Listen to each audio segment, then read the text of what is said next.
cleaner? We are just cleaning these windows here.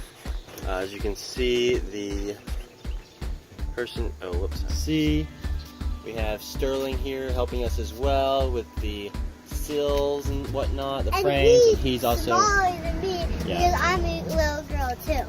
He's working on the storm windows right here at his station. And as you can see, probably we've already done the top of this window, French panes, colonial windows.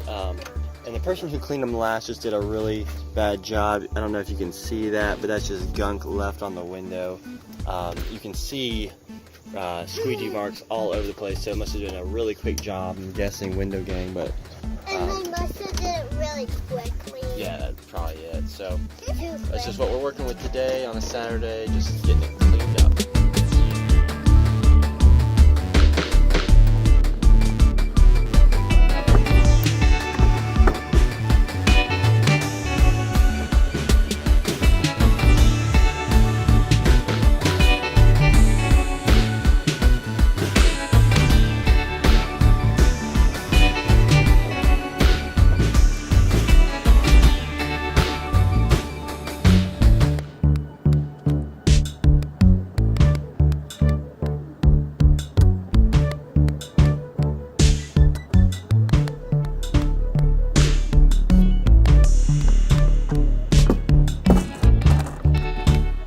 Have a piece of broken glass, so we are just using a heat gun to heat this this little rubber seal around the window and peeling it off, and the glass is coming right out. These shards are coming right out. We did not break this, of course, but it was noticed by us and they wanted us to take a look at it, so we're removing the glass and then we'll order a new pane and then just it'll fit right against these once it's all cleaned up.